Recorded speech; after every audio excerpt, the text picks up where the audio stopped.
અલી કરકસરની કોઈ સીમા હોય. મારા ઘરનાને તો શું કરવું ને એ જ મને ખબર નથી. મેં કીધું ફર્નિચર કરાવવાનો છે, આખો કબાટ બનાવવાનો છે, મેં મિસ્ત્રીને બોલાવી આવજો.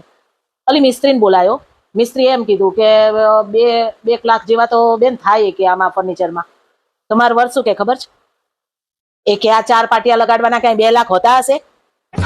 મેં તો લગાડ દો 4 પાટિયા. ઓલો પ્લમ્બર આવ્યો, પાઇપ તૂટી ગયો તો પ્લમ્બરે એમ કીધું કે 1500-2000 નો ખર્ચો થશે. હવે એ કે બટકું પાઇપ લગાડવાના 1500-2000 હોતા હશે?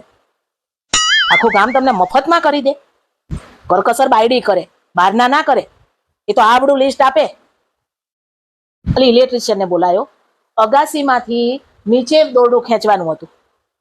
તો એ કે 2 ફૂટ દોરડું ખેંચ્યું, એમાં એ કે આ આટલા 3-4 હજાર લઈ જાય. મેં 3 ફૂટ 20 ફૂટ થાય અગાસીથી અહીંયા. હિસાબ તો કોઈ લગાડવાનો જ નહીં, બસ કરકસર કર. મને તો એમ થાય છે કે હવે જિંદગીની કરકસર કરી અને મરી જઈએ.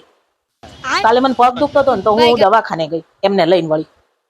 તો ડોક્ટરે કીધું કે બેન કે તમારે ની ટ્રાન્સપ્લાન્ટ કરવું પડશે અને ખર્ચો તો મોટો આવશે કે. તો મેં કીધું ઓકે સર, અમે જરાક વિચારી લઈએ. ઘરે આવીને મેં કીધું ને, મને કે હવે કે આટલું ઢાંકણું બદલાવાનું, એમાં કે આટલો 1.5 લાખ ખર્ચો થોડો હોય. તો મેં કીધું જાઓ ઓલી ડબ્બી છે ને તૂટી ગઈ છે એને ઢાંકણી લઈ આવો અને ફિટ કરી દો. મેં કીધું મને તમને આવડે છે ને. એ મેં જાજો આગ્રહ ના કર્યો, ન કરી તો ઢાંકણું લઈને આવીને ફિટ કરે એવા છે. મેં તો વિચાર કર્યો કે હવે છે ને આ માણસ જોડે છૂટાછેડા લઈ લો. હું વકીલ જોડે ગઈ અને બધી વાત કરી. તો વકીલે બિચારો છે ને દયા ખાવા માંડ્યો મારી ઉપર. મન કે બેન તમારું દુઃખ તો જોયું જાય એવું નથી, હું તમને ફી લીધા વગર તમને છૂટાછેડા અપાઈ દઈશ.